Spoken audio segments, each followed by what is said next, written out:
La consecuencia de Pedro. El tercer capítulo de Hechos nos asegura que el poder que Pedro recibió el día de Pentecostés no fue un arranque emocional, ni una pasajera confianza en Dios. Todo lo contrario, vemos que Pedro y Juan fueron juntos al templo a la hora de la oración. Al señor sanguíneo le resulta dificilísimo fijarse en una disciplina espiritual, pero es la única manera de eliminar su inconsecuencia. Más concuerda con la naturaleza del melancólico Juan el ir a la hora de la oración, es decir, a un horario determinado. Pero al señor sanguíneo le resulta atractiva una reunión de oración únicamente cuando está controlado por el Espíritu Santo.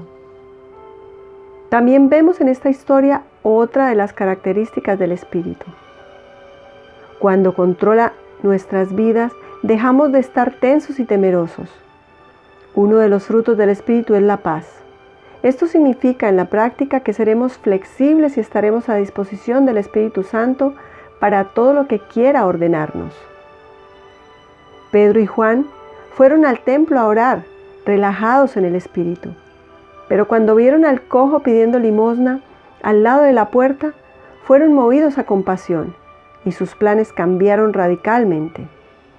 En realidad ni siquiera entraron al templo a orar, pues Pedro, fijando en él los ojos, le dijo: «Míranos, no tengo plata ni oro, pero lo que tengo te doy. En el nombre de Jesús de Nazaret, levántate y anda». Y tomándolo por la mano derecha le levantó, y al momento se le afirmaron los pies y tobillos. ¿Cuál es el elemento que falta en esta historia? Observando atentamente notamos la ausencia del sanguíneo Simón. Al Pedro, controlado por el Espíritu, no se le ocurre glorificarse a sí mismo, sino que le atribuye toda la gloria al Señor Jesucristo por la curación de este hombre. Ese pareciera ser el rótulo del sanguíneo Pedro, guiado por el Espíritu Santo. Pedro aprovechó la oportunidad que le ofreció la multitud congregada para ver al lisiado brincando y gritando de gozo. Y predicó un maravilloso sermón en el que demostró una notoria profundidad y comprensión. Los resultados hablan claramente de la participación del Espíritu Santo. Muchos de los que habían oído la palabra creyeron, y el número de los varones era como de 5,000. Hechos 4:4. El coraje de Pedro. Cayó muy mal a oídos de los funcionarios judíos la noticia de que miles de personas que habían clamado por la muerte de Jesús pocas semanas antes, hoy se arrepentían de su pecado y abiertamente le confesaban como su Señor y Salvador. Los altos jefes sacerdotales hicieron comparecer a los apóstoles para interrogarlos. Quien respondió a los cargos que se les hicieron fue el sanguíneo Pedro, controlado por el Espíritu, y dio toda la gloria a Jesucristo. La Escritura nos dice que cuando vieron el denuedo de Pedro y de Juan, y sabiendo que eran hombres sin letra y del vulgo, se maravillaban, y les reconocían que habían estado con Jesús. Poco tiempo atrás, Pedro cobardemente negó a su Señor 3 veces, y ahora, bajo una presión aún mayor que entonces, osadamente reconoció a Jesucristo.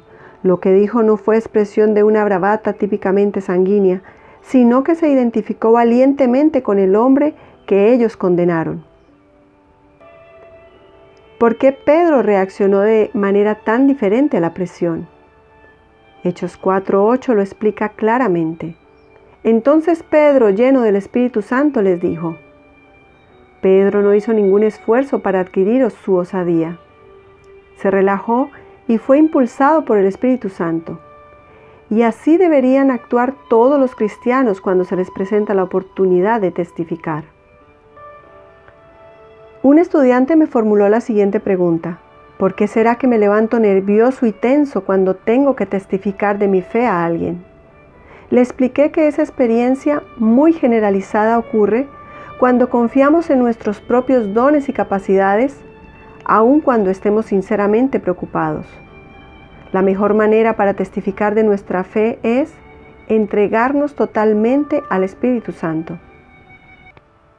Si estamos en un ascensor con una persona que pueda tener necesidad de oír de Jesucristo, no estamos obligados a forzar una conversación, pero sí a poner nuestros labios a disposición del Espíritu Santo. Yo solía luchar con ciertas fórmulas para iniciar una conversación, pero con poquísimo éxito. La más fascinante conversación en la que me tocó participar resultó de una simple oración en presencia del pecador. Señor, he aquí mis labios. Si quieres, utilízalos para compartir a Cristo con esta persona. Yo estoy dispuesto. Eso me tranquilizaba, y si la conversación nos llevaba a los lindes de las cosas espirituales, como tan a menudo ocurre, tenía plena confianza en que el Espíritu Santo testificaría por mi intermedio. Pero si la conversación no entraba en el ámbito de lo espiritual, también confiaba en que me guiaría el Espíritu Santo. No siempre me doy cuenta de qué es lo que tiene en mente el Espíritu Santo y de lo que hace en mi vida y a través de ella. Y no soy yo responsable por lo que Él hace. Soy responsable, sí, como lo fue el sanguíneo Pedro, de estar siempre a disposición del Espíritu Santo, como deben estarlo todos los creyentes. Esta forma de testificar es la más efectiva porque permite que sea el Espíritu Santo quien tome el control. En caso de haber presión, debemos endosarle esa presión al Espíritu Santo, entregándonos totalmente a Él. Él puede soportar las presiones, nosotros no. La más notable ilustración en mi propia experiencia sobre la manera en que el Espíritu Santo utilizó siempre mis dispuestos labios ocurrió a bordo de un avión, mientras volaba de Chicago a San Diego. Agotado, después de una semana de reuniones, abordé el avión con la esperanza de dormir durante todo el viaje hasta mi destino. El avión estaba lleno y vi a un hombre que vagamente me reconoció. Me invitó a sentarme a su lado y pronto se puso pálido porque recordó que yo era un pastor que había orado en una de las reuniones públicas el año pasado. De haberlo recordado antes, jamás me hubiera invitado a sentarme a su lado. Este ingeniero aeronáutico, que había sido comandante de escuadrilla en la Fuerza Aérea y que muchas veces estuvo al punto de morir, volvía de una gira de inspección de 10 días. Lo último que hubiera deseado hacer, me lo confesó después, era hablar con un pastor. Pero cortésmente se adaptó lo mejor que pudo a la situación. Durante las primeras horas, nos enfrascamos en una conversación de tipo político, uno de mis pocos pasatiempos de carácter secular. La conversación tomó derroteros tan alejados de lo espiritual que elevé una oración.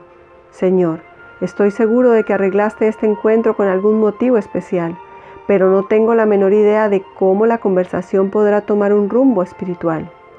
He aquí mis labios, estoy disponible para lo que tú quieras hacer. 5 minutos después, pegó el hombre un salto sideral en el cambio del tema, pues me dijo, usted es un teólogo, ¿le molestaría contestarme una pregunta? Hace tiempo mi cuñado me habla de religión y no entiendo qué es lo que me quiere decir. ¿Quiere explicarme usted lo que significa nacer de nuevo? Nunca en mis 25 años de testificar de Cristo tuve una mejor oportunidad que esta, y me fue dada exclusivamente por el poder del Espíritu Santo. Mucho antes de llegar a San Diego, este veterano aviador inclinó su cabeza e invitó a Jesucristo a entrar en su vida. El Espíritu Santo no busca gente hábil, sino gente dispuesta y disponible.